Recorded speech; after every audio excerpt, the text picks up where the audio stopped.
Have you ever noticed how the people who love you the most sometimes become completely silent after being hurt? No yelling, no dramatic arguments, no long emotional speeches, just silence. Most people see that silence as rejection, as punishment, or even emotional manipulation. But psychology tells a very different story.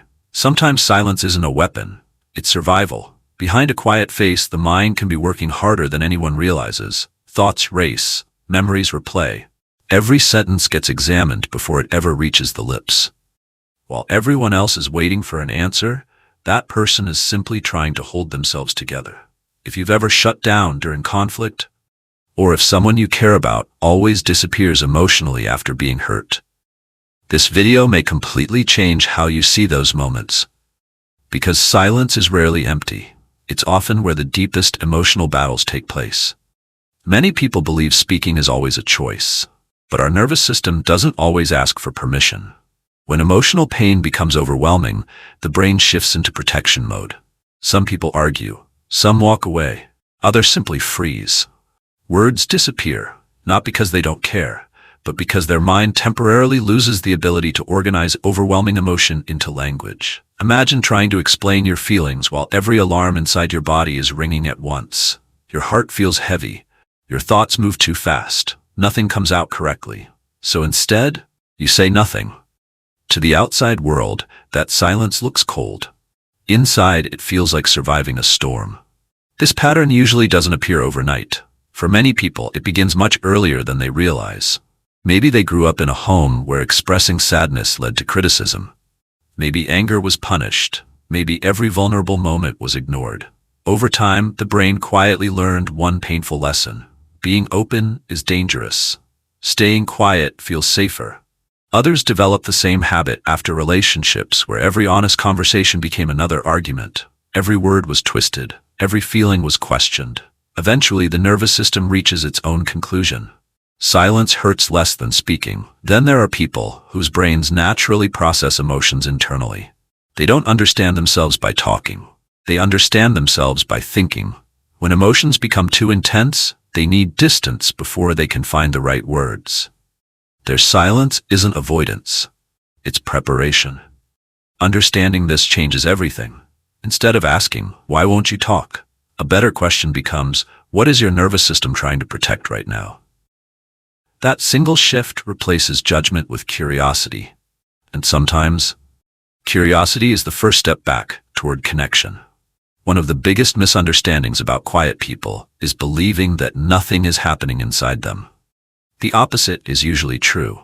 While everyone else sees silence, their mind is running thousands of conversations at once. They replay every sentence, every facial expression, every pause. They wonder whether they misunderstood something, whether they overreacted, whether speaking will only make everything worse.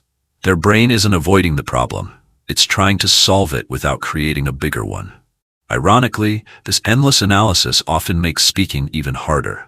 By the time they finally find the perfect words, the moment has already passed. Another truth surprises many people. Sometimes silence is actually an act of love. When emotions reach their highest point, some people recognize that they are no longer thinking clearly. They know that anger can say things that regret can never erase. So instead of firing back with painful words, they choose restraint. From the outside, it may feel like they're shutting you out. Inside, they're desperately trying not to hurt someone they still care about. That changes the meaning of silence completely. It's no longer emotional distance. It's emotional control. Of course, not every silent moment is healthy. Silence can become dangerous when it lasts too long. Without communication, assumptions begin to grow. One person believes they are giving space. The other believes they are being abandoned. Neither side intends to create distance, but distance appears anyway. This is why pushing rarely works. Imagine trying to calm a frightened animal by chasing it. Every step closer only makes it run farther away. People experiencing emotional shutdown respond in a similar way. The more pressure they feel to explain themselves immediately, the less access they have to the words you're asking for. Questions become demands, demands become threats, and the nervous system retreats even deeper. What they need isn't another question. They need evidence that it's safe to return. Sometimes safety sounds incredibly simple. I'm here whenever you're ready. Take your time. We don't have to solve this right now. Those few words lower emotional pressure far more effectively than another hour of arguing. The goal isn't to win the conversation. It's to calm the nervous system first, because only a calm brain can build honest communication.